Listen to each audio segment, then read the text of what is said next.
Welcome back, everybody. Today we're going to work on some overlapping ornaments.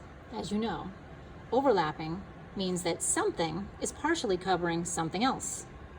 In a drawing, we usually just end up drawing part of something to make it appear as if it's covering something else. So what we're going to do today with overlapping ornaments is I'm going to get out a piece of paper and a pencil to start with, and I've got a couple circular things. I've got this yogurt container, I've got this cereal container, I've got a bottle of glitter. Find a couple of things, 3, maybe 4 circular things that we can trace. The biggest things, the biggest circles are going to be at the bottom of our page. So I'm going to have one big ornament, maybe on the side, something like this. So I'm going to go ahead and I'm going to trace around the edge of my ornament with pencil. Then I have a decent looking circle. I'm gonna move that, it's creating a little shadow. Then, I'm gonna make another one next to it, but I want it to appear as if it's behind this one. So I'm not gonna draw inside my original circle. I'm gonna start at the edge of where this circle is, and I'll start tracing. Trace around, trace around, trace around. But I see that my other circle's here, so I'm gonna stop right here, because I don't wanna go through it. If I went through it, I'd have a big line, which I don't want. I want this to appear as if it's behind it, which it kind of does. Not too bad. I'm gonna do another one, partially right here with my big circle. And again, I don't want it to go, it's not see-through, it's not transparent. So I'm going to stop when I see a pencil line. I stopped. Now these are kind of big. I'm gonna try and get something a little bit smaller. So maybe this glitter bottle here. I'll do another one on the side.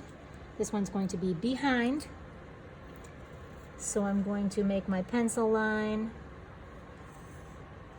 and stop so it looks like it's behind it, right? Another one maybe here. The tough part of this is getting a bunch of different circles. That can't really be floating, can it? So let's see. I'll use the bottom part of this. That'll make a smaller circle than the top. So I'll put one like so. And I'll stop before we hit the ornament, and then maybe, well, that's not really a perfect circle, but that's okay. Maybe one more right here. So basically, I have a whole series of circles that are overlapping on top of one another. Maybe another one peeking out just from the side. And then I'm gonna stop. That's enough. All right, so we've got a bunch of overlapping circles. So we need to make these look like ornaments right now. So what I'm gonna go ahead and do is, I'm gonna use my Sharpie pen, but if you want, you can use a regular Sharpie, or you can just press really hard with your pencil. I'll get some glitter on my page. And I'm gonna go ahead and I'm gonna draw some ornament toppers. So usually if you ever see a bulb ornament that's made of glass, there's a little attachment at the top that's just a little sort of rectangular shape that's got some lines. It's got a hook attached to it. If you wanna get fancy with the hooks, you can. And I'm just gonna make a bunch of these for the tops of my ornaments. Maybe this one will have a little fancy curve to it. And I'll also go over my circles. Now tracing over your circles is pretty tough if you're not tracing them. It's hard to get them just right. So if you want to, you could actually trace them again. No guarantee they're gonna line up perfectly.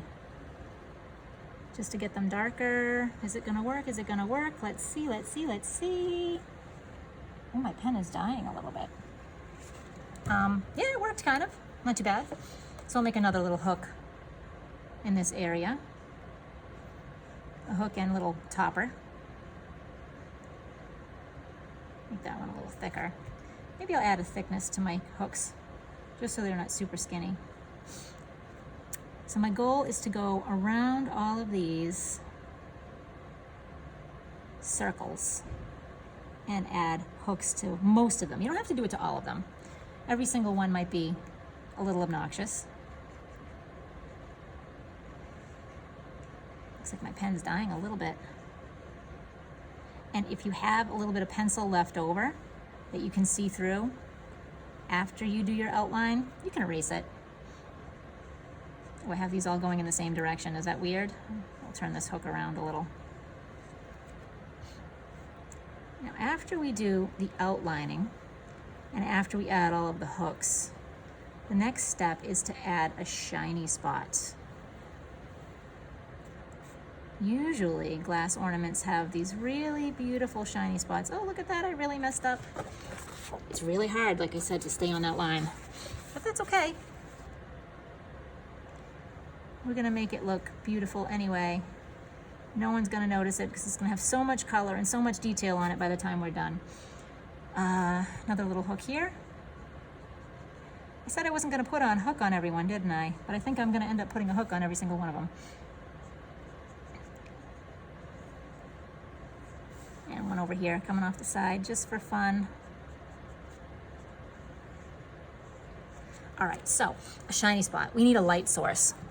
The light's gonna be coming from one side. So we wanna have the shiny spot on the same side of each one of our bulbs. So if I make a shiny spot here on this one, I can do the same thing over here. So I'm actually gonna go ahead and make my shiny spot on the right-hand side, and I'm inside the bulb itself, and I'm making this curved rectangular shape. Notice it's curved and it's matching the edge. It's not a rectangle, it's a curved rectangle. It has to follow along the contour of the edge, the outline. So I'll do another one here.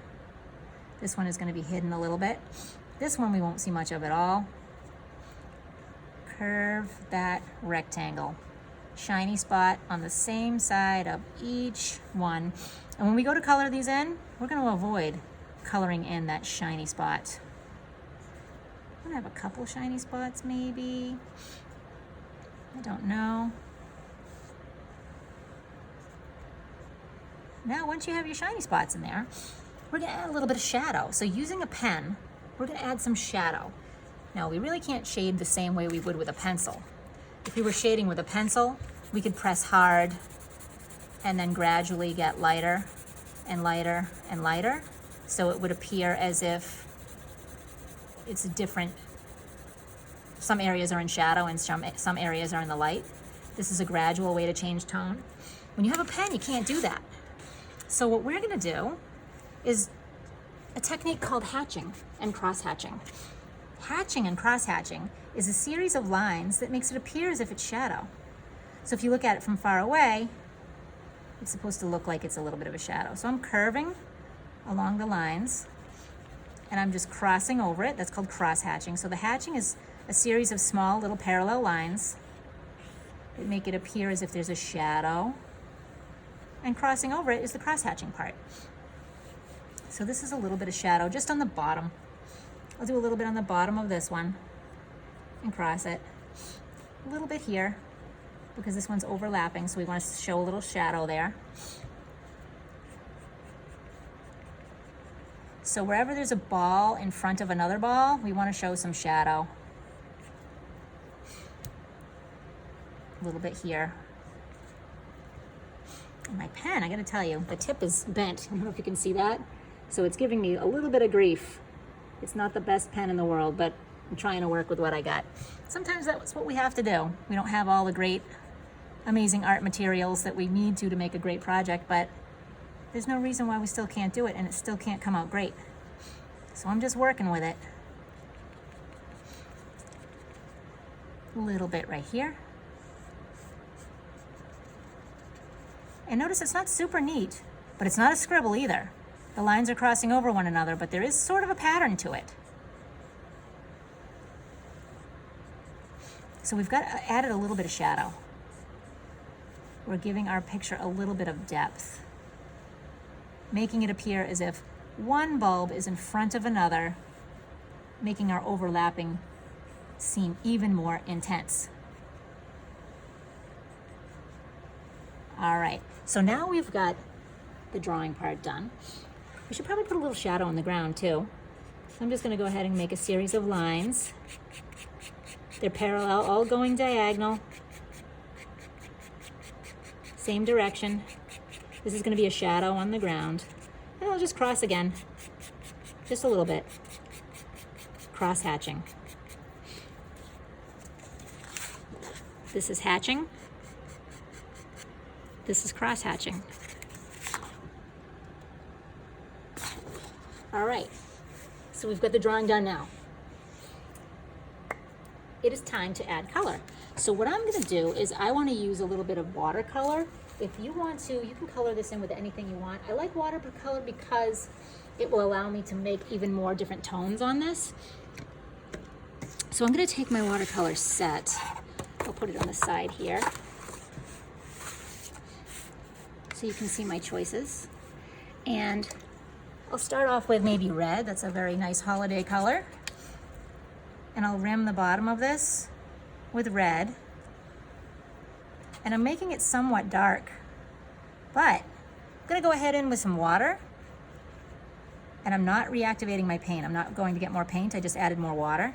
So this way it's a little bit lighter on the top. I'm taking the paint that's already there and sort of blending it out and pulling it out so it's darker here. This is where it gives us a nice shadow. Try that. I have more paint on my brush for the bottom part. I'll try it again with this little one in the corner. This time I'll use some blue. I'll make it dark here with my blue. And then, well, actually this isn't really big enough for me to run out of paint. Sometimes when you run out of paint, when it looks a little lighter, it looks nicer. But I'm just gonna go ahead and add some more paint here. Maybe I'll have to add a different shade of blue to make it really stand out. There we go. So I get my different shade of blue. So it's very, very subtle, but you can tell how it's a little bit darker at the bottom than it is near the light source. And I'm avoiding going inside that area too.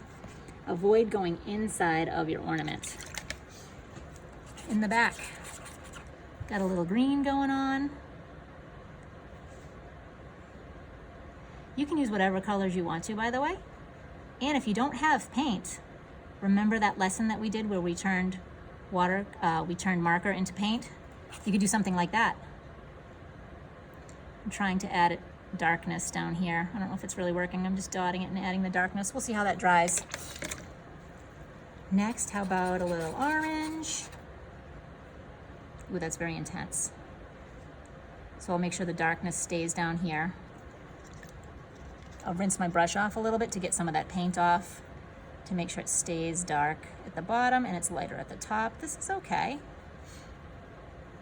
All right, I've got a magenta that I want to use. So maybe I'll do that one over here. Ooh, this is nice. Very intense magenta. So it's going to be dark at the bottom, and where it overlaps, I'll rinse my brush off a little bit and just pull out the rest of that color. So we're shading using paint. Darker in some areas and lighter in other areas. So I'm running out of colors. Let's see, what didn't I use? Purple. I'm gonna have a rainbow of colors here today. This is a flathead brush that I'm using, by the way. Any brush will do. I'm gonna have to paint right over that hook. That's just too obnoxious for me to try and paint around.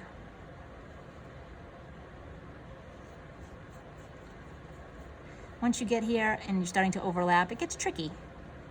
And if you get a little bit off the page, it's okay. Just do the best you can. Try and keep it together. I'm gonna do green again.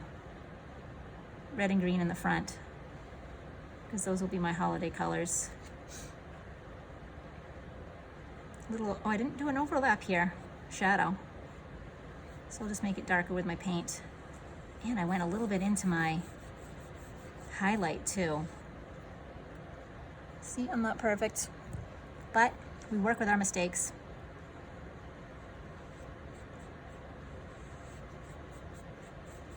So I'm gonna go back in and make it a little bit darker at the bottom. My green just doesn't want to give me any darkness. Here we go. A little bit of darkness here. And one last one. I've got a teal. I'll check out this teal. Oh, that's nice. It's very dark though. So I'm definitely gonna have to rinse my brush off so it gets less paint on it, a little bit of water. Not too much water. You don't want it to spill into the other colors. That's another tricky thing too, is having two colors next to each other and while they're still wet. Gotta be careful so they don't bleed into one another. All right, so we've got our bulbs done. The final thing to do is these little tiny toppers. Now, if I had a metallic Sharpie, which I'm looking for right now, I found a silver. I'm thinking a gold might look good, but I don't have a gold right now, so I'll use a silver. If I didn't have that, I might use, you know what I might use anyway? Marker. I think marker might look better. Let's do one with the Sharpie to see what it looks like. It's covering over my marker that I did. I don't know if I like that. The silver. I'm gonna try and do one with marker and see what it looks like if I make it gold. Kind of like that, stands out. So I'm using marker. Use whatever you want to, whatever you have to fill in your toppers. I'm gonna have one oddball down there, my silver one. And if you wanna make it even more rounded looking, you can put a little bit of orange stripies on it. Just to make it look like it's got a little bit more depth, a little bit more detail. That's up to you. Go over the gold hooks maybe. And that's it. These are your overlapping ornaments. These would make the front of a Christmas card look amazing, or a holiday card. Give it a shot. All you need is something to trace and your imagination. Bye-bye.